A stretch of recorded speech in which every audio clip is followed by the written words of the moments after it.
Welcome back to my channel. What if the very moment that looked perfect, the moment that seemed like everything was finally aligned, was actually the moment everything began to crumble? We've all seen it before. The quiet wife, the one who holds the family together while smiling through the cracks beneath her feet. The faithful one who never complains, who bears the weight of every secret and every betrayal. Maybe you've even been that person at some point, holding it all together while the walls quietly fell apart. But what happens when the silence finally speaks? And when it does, it's louder than all the shouting, all the screaming, all the chaos that came before. This isn't just another episode of Sister Wives. This is the story the cameras weren't supposed to catch. The moment when the truth refused to stay hidden, even after the lights went out. Like most unravelings, it didn't start with a bang. It started with a whisper, a misstep, an open mic nobody was supposed to hear, a conversation that should have remained private, but didn't. And then came the voice, sharp, familiar, and cruel, from someone who once called them sisters. Someone who sat beside them year after year, Christmas after Christmas. Someone whose betrayal would sting far more than any outsiders ever could. For Meri, Janelle, and Christine, it wasn't just a moment. It was confirmation. The suspicions they'd harbored for years, quiet, nagging doubts, suddenly revealed as truth. It wasn't stress. It wasn't imagination. It wasn't just how family works. The reality hit them like a freight train. The truth had walked in, uninvited, and refused to leave. And what makes this even more haunting? They didn't scream. They didn't hurl plates or break glass. There were no dramatic outbursts for cameras to capture. Instead, they did something far more powerful. They stood up. They walked away. And they spoke. This story isn't only about a marriage fracturing. It isn't about a reality show losing its shimmer. It's about what happens when women stop waiting to be chosen and start choosing themselves. For anyone who's ever been silenced, for anyone who's ever felt invisible in the very home they built, this story will resonate. It's about loyalty, identity, and the long, patient accumulation of moments before finally saying, enough. The roles have shifted. The women who once kept silent are now commanding the room. And the man whose entire legacy was built on their obedience? He's watching it all collapse. But this isn't a tale of bitterness. It's a story of clarity. A story of ascension. Behind the cameras, behind the carefully curated moments of laughter and smiles, the cracks had already begun. Silence, once a shield, was now surrender. And at the very center of this unraveling came a moment no one anticipated. A secret recording, a fractured illusion, the beginning of the end of an empire built for television. By the time filming wrapped, the boom mics were stowed. The lights went dark. The production vans rolled out of the cul-de-sac. All seemed finished. But it wasn't. A small mic, hidden beneath Cody Brown's shirt, hadn't been turned off. It was still recording, capturing words never meant for anyone outside that room. Cody leaned back on the couch, his posture heavy with the weight of 20 years. His shirt hung loose, his body slumped from exhaustion. Every breath seemed thick with regret. He massaged his temples and muttered under his breath, "This whole situation, it's disgusting." Robyn stood in the doorway, arms crossed. Her silence said more than any words could. "What did you just say?" she asked, her voice stiff but sharp. Cody didn't look up. His voice was low, venomous, and tired all at once. Living this way, the pretending, the lies. You, me, all of us. That was it. That was the moment everything dropped. Robyn took a step back, physically recoiling from the weight of the words. "So, you're blaming me now?" she snapped. Cody's tone didn't rise, but it cut deeper than any scream. "You spin everything. You cry. You turn it all around, and I'm the one left choking on it." It wasn't anger. It wasn't rage. It was something colder, a weary, exhausted truth that can only emerge when someone has finally run out of lies. And every word was recorded. Every confession, every poisonous syllable unfiltered, unplanned, uncut. But even this wasn't the first time Robyn's own words had haunted her. Later that evening, what Robyn believed was the sanctuary of her own bedroom became a stage for an unguarded truth. She confided in a producer she trusted, unaware that a backup recorder, quietly perched on a shelf within earshot, was still running. Every word, every sigh, every moment of raw, unfiltered emotion was being captured. This wasn't the Robyn aware of cameras and crafted smiles. This was the Robyn who had reached the limits of endurance, her voice tight with irritation, her tone sharp. "He actually blamed me," she whispered, a tremor breaking through, grief giving way to something sharper, colder. And then the words came, biting, merciless. "Janelle's out there playing the martyr, some pioneer woman," she scoffed, the venom clear in her voice. "And Meri? She's some moping Victorian specter." This was not a late-night emotional outburst. This was deliberate, foul-tempered, lashing out, and unrestrained. The Robyn who appeared here was nothing like the woman fans thought they knew. She paced the room, railing about being the sole one keeping the family together, the only one who had held the circus from collapsing, the only one Cody should have truly supported. "They should be thanking me," she growled. And then she laughed. But it wasn't a laugh of joy or relief. It was sharp, bitter, the kind that masks years of sour resentment and silent suffering. That laughter, along with the rest of her late-night monologue, would become infamous online as Clip 14. How it got out? Nobody really knows. No notes, no return addresses, just a simple envelope holding a flash drive, sent quietly to a retired show editor. Curiosity turned to shock within hours. By dawn, the full audio had leaked to Reddit, then exploded across the internet. This was no longer speculation. Fans weren't debating the truth. They were listening to Robyn, unvarnished, unfiltered, ridiculing the very women she once called sisters. The facade was gone, and the reality was loud, inescapable. Janelle didn't even need the full recording to understand. She'd lived it. But hearing Robyn call her a martyr in that biting tone, it was a revelation. It wasn't captured on camera. It was Robyn's true voice, reserved for moments when nobody should hear it. Alone in her kitchen, hands shaking, Janelle replayed the audio over and over. And then she laughed. Not at humor. Not at mockery. She laughed because she was liberated. Finally, after years of doubt, manipulation, and second-guessing, it all made sense. She saw it unfold in real time, Cody unraveling piece by piece, Robyn inserting herself into the inner circle, while the rest of them were systematically pushed aside. Now the world could see it too. The truth wasn't just known. It had a voice. And that voice was loud. The cameras were supposed to be off. The lights low. Production packed. But fate had other plans. The truth, unplanned and undeniable, burned brighter than any spotlight. This wasn't just another episode of SisterWives. This was the breakdown of a family legacy, captured in real time by the very people tasked with maintaining it. Was it fate? Sabotage? Or simply a truth that refused to remain buried? The repercussions were real. You could feel the tension, the harm lingering in the air. This wasn't just about lost love or broken hearts. It was about control. And when the illusion finally shatters completely, nobody remains untouched. Even Robyn, once Cody's so-called spirit wife, was no longer shielded from his disgust. Meanwhile, across state lines, a phone rang. Nobody thinks. Only one question, charged with meaning. "Have you heard it?" Janelle didn't need an answer. She knew.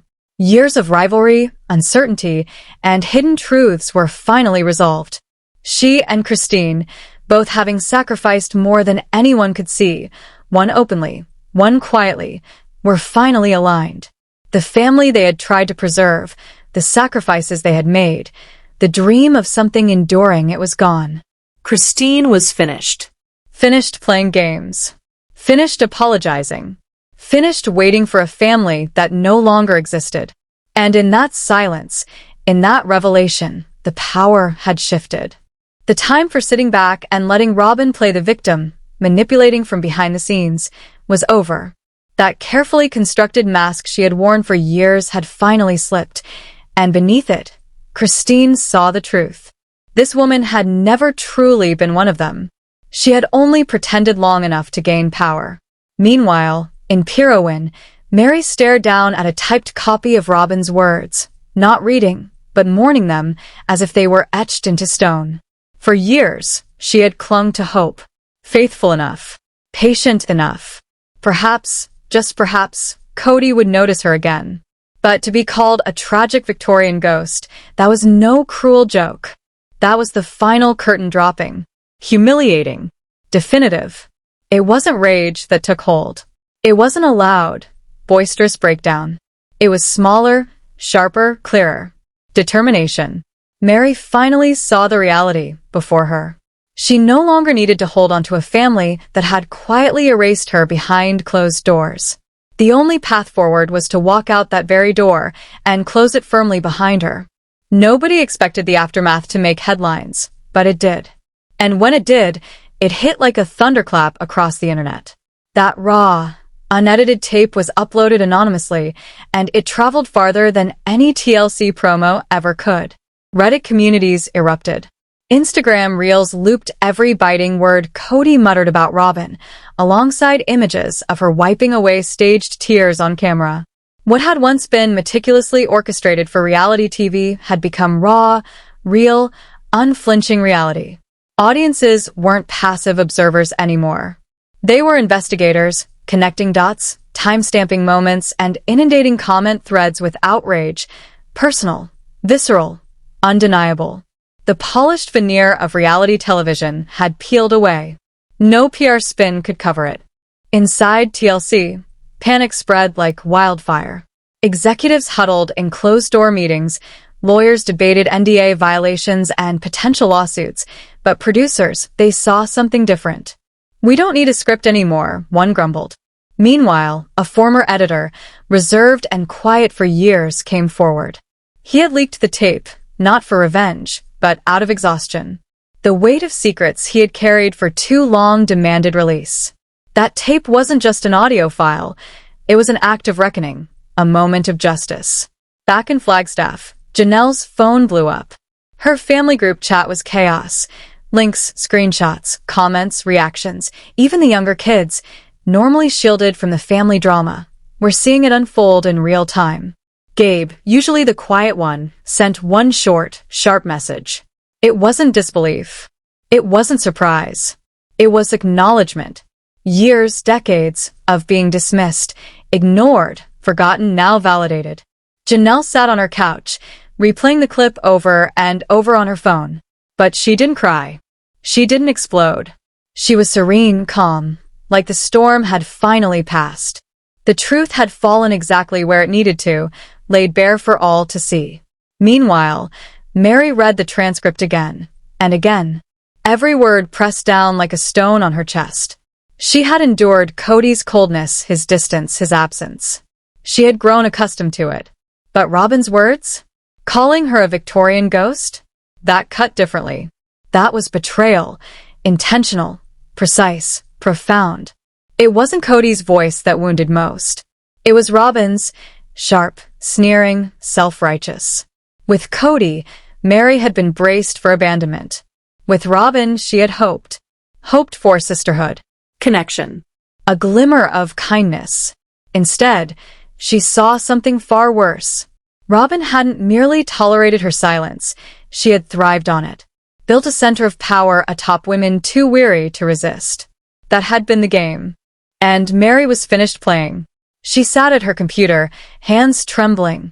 Not from fear, but from years of holding it all in. No producers. No crew. Just her. Her voice.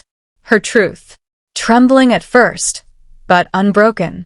"I'm not a ghost," she whispered with quiet authority. "And I'm not desperate. I was committed. I was deceived. I lingered too long." Her gaze lifted beyond the screen, past the space once occupied by trust. In that instant, Meri made her decision. "I won't keep quiet anymore. You tried to erase me, but I still exist. I still matter." For the first time in years, Meri reclaimed something that had been stolen from her. Not Cody's wife. Not a shadow in someone else's legacy. Herself. Not a shadow in someone else's story. Not the forgotten one. Just Meri, herself, fully present. And if Robyn thought Cody's mic slip was the only thing exposed, she was more mistaken than she could ever imagine. The fallout didn't stay contained. It seeped into every quiet corner, every hidden fracture of the family's facade, and this time, it could not be ignored. Janelle sat at her kitchen counter, hands trembling slightly as she pressed play. No gasp. No tears. The words didn't shock her. They were familiar, like a nightmare she had rehearsed in her mind for years. But hearing Robyn's venom, sharp, smug, self-satisfied, still twisted her stomach. Martyr complex, indeed. Self-proclaimed, self-sufficient. Yet she couldn't even get Cody to text her back. Janelle didn't flinch. She laughed, a harsh, short laugh, not from amusement, but from relief. Finally, after all these years, the fabrication had been exposed. Right there on tape. She had always been the sensible one, the pragmatic one, the silent backbone while others danced in drama. She did not seek attention. She bore the weight of the family in quiet strength. Meanwhile, Robyn had worked her strings in secret, crying on cue, pulling levers behind the camera, steering Cody's emotions, nudging the other wives into isolation. But the lights were down now. The curtain dropped. And finally, the audience could see the backstage reality. Christine's voice pierced the silence over the phone. Have you heard it? I heard every word, Janelle replied. Nothing more needed to be said. The games, the manipulation, the illusion of unity, they had all collapsed. Not by accident, but by Robyn's own words. And strangely, Janelle didn't feel crushed. She felt free. The final thread of falsehood severed. The mirage dissolved. It had never been about love. It had always been about control. And even Cody could no longer tolerate what Robyn had become. For the first time in years, Janelle's voice carried no bitterness, only calm, quiet peace. No longer deciphering Cody's moods, no longer shrinking herself to fit his narrative, she stood outside the wreckage instead of beneath it. And that shift, freedom from explanation, freedom from justification, was transformative. She was writing her own story now. Meanwhile, in a small bed and breakfast in Pirowin, Meri sat by the window. A crumpled transcript lay beside a cooling cup of tea. Tragic Victorian ghost. The words weren't vicious. They were a razor. A rejection of all she had clung to, of every silent endurance, every withheld word. Every hope. She had absorbed years of pain from Cody, from strangers online, even from herself in the darkest moments, but Robyn's betrayal cut deeper. The woman she had welcomed, defended, trusted, had never been a sister. She had been a placeholder, useful only as long as it served her agenda. Meri opened her laptop, not for the cameras, not for an audience, not for validation. This time it was for her. I'm not a ghost, she whispered, voice steady, deliberate. And I'm done performing silence. No tears. No dramatic exits. Just the truth. And finally, that was enough. The deepest wound hadn't been Robyn's words. It had been believing for so long that Meri's presence mattered, that her devotion counted. That fantasy was gone. In its place stood something stronger, steadier, resolve. Meri would not disappear. She would not be erased. Janelle's boots struck the pavement with purpose. No cameras. No crew.